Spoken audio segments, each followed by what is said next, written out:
Hey everyone, welcome to another episode of Blogcast with your hosts Will and Simon. Simon, how's it going?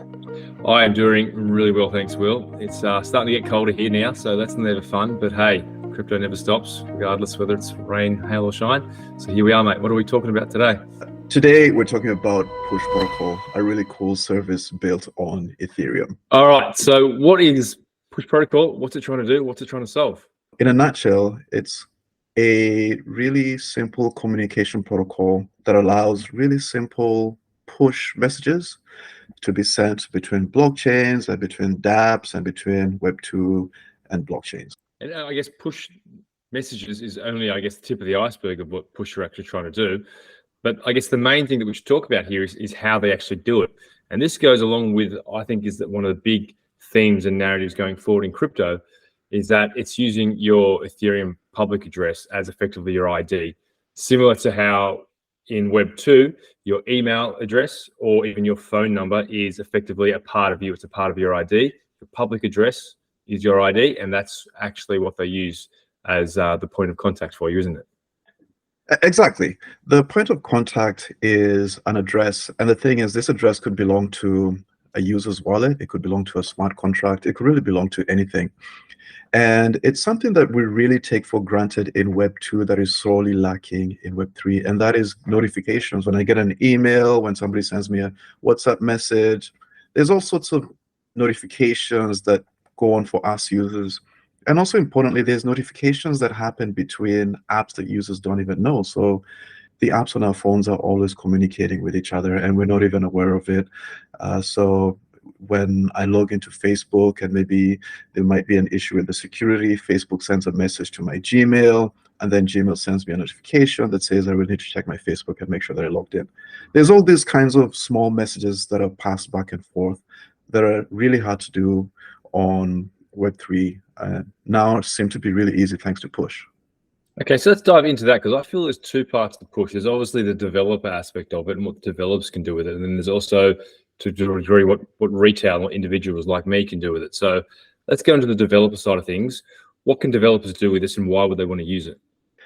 Developers have a really difficult time in sending messages across between dApps or apps on the blockchain.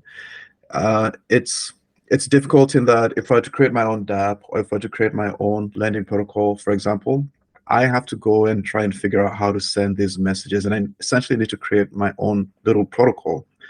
I might want to notify the user when they're about to get liquidated. Let's say it's on a lending protocol, but now bridging my smart contract to the real world is kind of hard to do. I have to figure out how to do it with an Oracle, maybe with Chainlink or some other similar service. But so for developers, all I have to do essentially is just plug in Push. I've looked at the code. It's really easy to use. Now, from the user's point of view, what they get is a nice notification that makes sure, in terms of my lending protocol, that they don't get liquidated, or maybe a notification saying that a new offering is available, or telling them that what the new interest rates, for example. So from the user's point of view, they get all these cool notifications that have been lacking in Web3. So that sounds really interesting for the developer side of things then. So what's the retail? What does a retail person want to do with Push and why should they get benefit from it? Well, a retail user doesn't really need to know that they're using Push. All they need to know is notifications that are pertinent. We just talked about a lending protocol. They might need to know when they're about to be liquidated. But let's say they're on a social protocol like Lens, which we've talked about before. They might need to know when a new friend has friended them or send them a message. They might be, let's say, on a blockchain auction. They might need notifications for when they've won or lost a bid. They might be on a betting service. So from the point of view of the user, it's all about notifications. It could be a pricing alert, let's say, on a trading platform. So there's all sorts of things that a user could use in terms of information that comes from the blockchain. Yeah, sure. And I guess to give you an example, I guess, of what one of the options you can do there when you're talking about being notified about a lending protocol and potentially getting close to your liquidation price. Anybody who's Aave before, and I certainly have, you can set up alerts with Aave through something called Howl, I think it's called. But they obviously use the Web 2 version of it. So they will send you an email to your email address once the price gets to a certain point to notify you that you're getting close to your liquidation point. And so in the push version of that, obviously it's a fairly similar thing, but instead of sending you an email, it sends you a notification through, I believe, the push protocol, but it sends it to your public address because it knows your identity as your public address rather than your identity as an email address. That's one of the use cases that I've seen it. The other use case I think that is kind of cool for individuals in general is that it kind of becomes, I guess, a messaging service directly from a project or protocol that you like. And so I'm just looking right now, they've got a whole bunch of channels that they've created. You know, simple ones like CoinDesk, you know, the news, the crypto news website. You can opt in to their channel and they will send you notifications of different news items that come through. So rather than having to, I guess, log into or go to their website, they're sending them directly to your public address through the push protocol. Now, this is where it comes into my mind. I'm interested to hear your thoughts on this. That's all kind of cool. Do we really need that? Does that actually really help the retail? Does it make it a better experience for the retail? What are your thoughts? I think it's really needed. And you mentioned that it comes to the public address. But then the other thing it does is that it can also go straight to a dApp as well. Let's say there was a Coinbase dApp or an Avid dApp or any other kind of dApp, or even an app for that matter. So literally an app sitting on my mobile phone. Now, my liquidation alert could literally just be a ping on my phone. Or you could get creative and have the message go to a server, and then the server could actually call my phone. I mean, liquidation is a serious event, so you could actually have an automated phone call initiated by push, because push allows any sort of message. You can actually send text, but you're also free to send video and sound as well.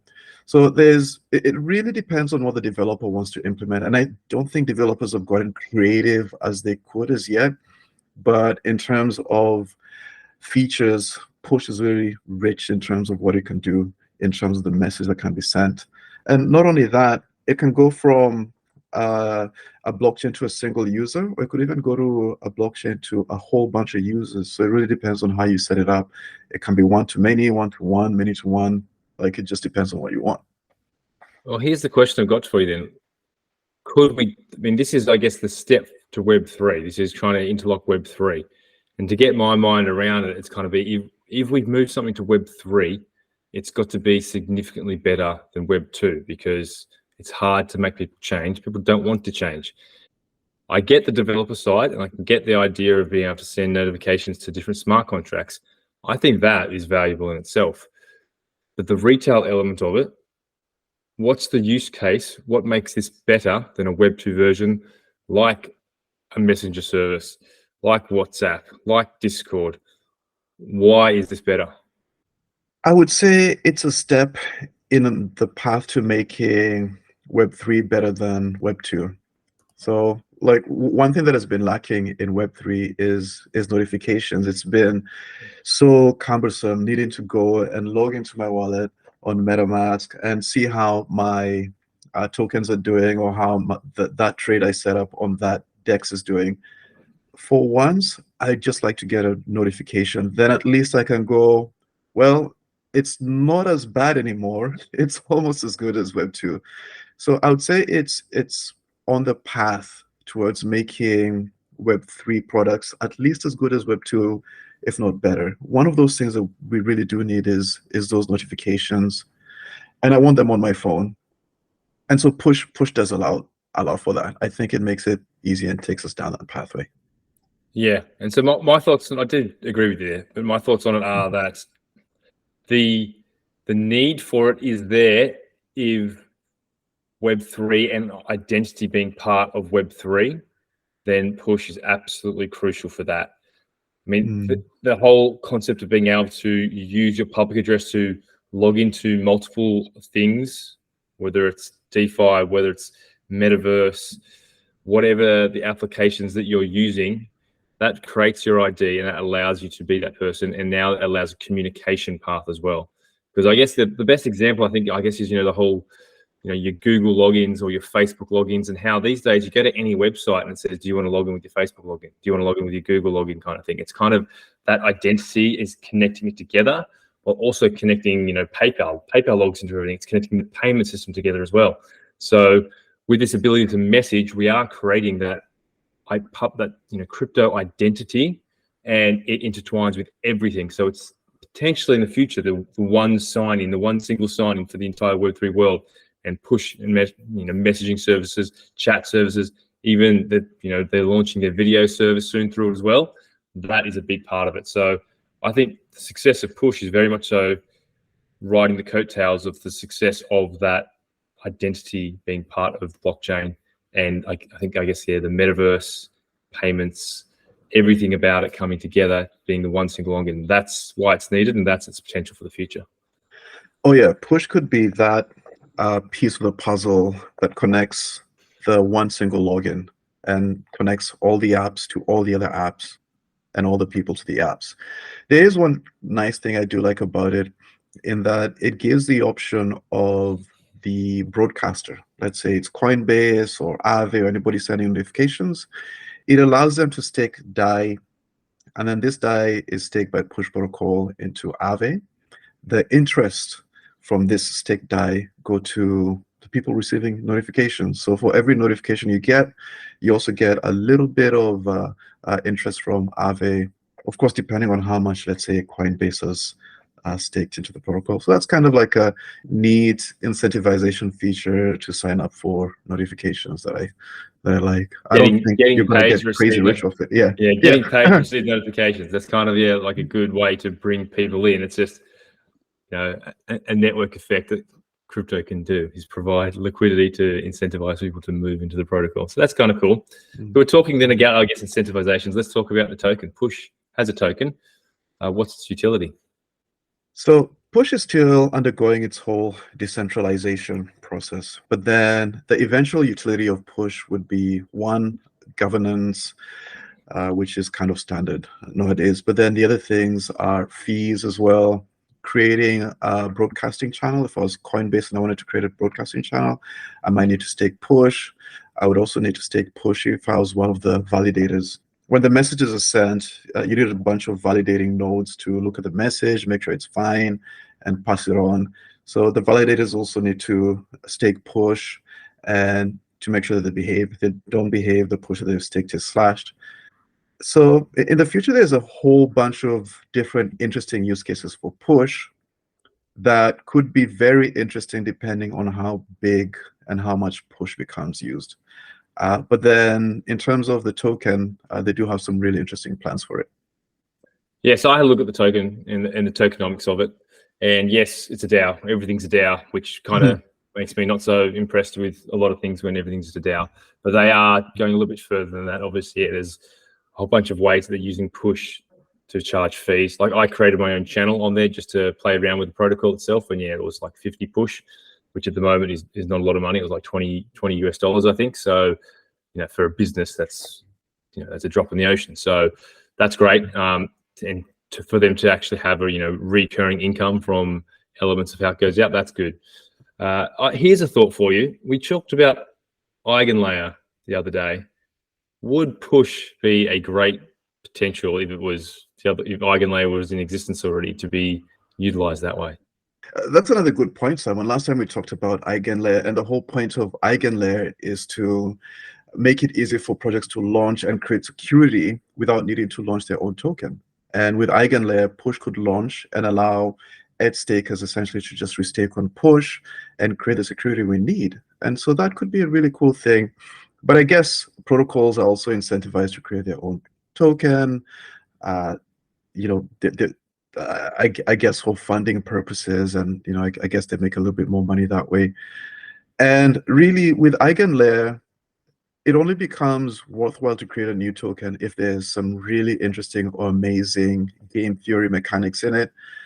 Now, with Push, I think I do agree with you that Eigenlayer could be an interesting solution or alternative. It's a very, very polite way of saying, no, I don't think you're right.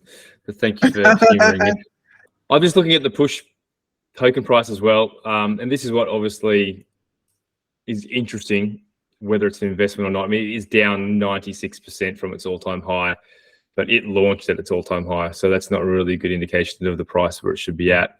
For me, my question is always, what's the value in the future? And the question that holds me back from thinking this is a good investment is simply that I haven't been convinced that this is better than the Web2 versions from the retail perspective. The developer side, totally see it, but the retail side would probably drive price more than the developer side. And I don't know whether I need to stop using my email address and use my public address with push. It doesn't give me enough incentive to do that. Maybe once network effects are there and all the applications are using it and the developers have picked it up and everything, then it might be the same. It's like just saying, oh, I don't use MetaMask, but everyone uses MetaMask, so of course you're going to use it. And so if the developers pick it up and are using it more, then it might have more interest for me from an investment perspective. But right now, yeah, it's competing from my perspective with too many Web2 applications, and that is a hard task because you can't, to disrupt those, it needs to be better. It can't just be as good, I feel. I offer an alternate thesis in that you mentioned needing to offer your public address to receive notifications. How I would see it is that if Aave were to do it cleanly, the user wouldn't really even know that they're offering their public address or anything like that. In that, if there was let's say an Aave app, the app should know my public address, and the developer could connect Aave to push protocol and hopefully use push to send those notifications. But even having said that, assuming you can abstract all of that sign-on business for the user, the thing I think we need to ask is, well, how many developers are going to onboard this? How many projects? And right now they've got 100 projects, but then the question is that enough to create enough fees, enough of an economy to make the push token valuable? If there was 1,000 projects coming up, I think I'd be really excited for push. For 100, not so much. So I guess I would look at the growth trajectory of push and try and see how many other projects are joining. And I think that would be pretty informative on whether it could be an interesting buy or not. But to your point, it has dropped 95%. So, I think it would depend on the trajectory, and that could be an interesting buy depending on the trajectory. Yeah, absolutely. And you say there's 100 projects built on it at the moment now, that's not a small amount, I have to say. That's pretty decent. But just looking at them now, apart from the top 10, which are in the thousands of people opting in to getting those notifications, most of them are in the low hundreds. But that's network effects. It's an early project, early stage, takes time for that to build up. And I think for me, just with the investor mindset on it, I'd want to see that pick up a lot more before I consider taking a risk and putting any money in this. I think I'm with you on that one, Simon. We need to see people use it. So how do they use it then? How do they use it? Well, see, that's my thing. I don't think I don't think a user would need to know they're using it. It's kind of like when you get a notification on your Gmail or something, it's a service called Firebase, that's doing it, or I think Microsoft also offers some similar service. It knows my email address, but I didn't sign up. I don't know it's Firebase. It's just a notification. That's for the back end kind of stuff, but their front end stuff where they're taking on Discord and their video chat, that's very much so front facing for the user. So that's a different aspect of it. And again, as I said, that's the difference between the developers finding use from it and retail finding use from it. So I think the developers could probably already see the use of it. And you are right, when they put that into their project in some way to perform, retail don't see it. But they are very much so pushing a retail version of it as well. And, they've literally said in their things that, their video chat can be the equivalent of Zoom. That's the big statement to make. And it's a big target to try and take down. Good luck to them. Good luck to them. If they do that, it's going to be a great investment. But yeah. Yeah, I don't know why I would use push over Zoom. Yet. Yeah, yes. Yet. I It'll come mean, down to the usual thing. It's got to be competitive. It's got to work really well. It's got to be a great user experience. It's got to be cheaper. Zoom is free, a certain period of time, but once you go longer, or you have multiple people, money comes into it. So that's where it's got to be competitive on, because I don't think people care which program they're using, whether it's Zoom or Google Meets or Teams or whatever. It comes down to, in a lot of ways, user experience and price. oh yeah, and let's not forget that blockchain apps tend to be a little bit more expensive. If they're offering me a free version, I'm not sure where they'd be getting the money from. Same wise, if they're incentivizing me, they really need to invest a lot of DAI tokens in order to cover their costs of running a Zoom, messages, and also getting me paid. Yeah. So Yeah. where's the money coming from? Where is the money coming from? Show me the money. I think we've covered push today, mate. Thanks very much for your time. Thanks, Simon. Until next time.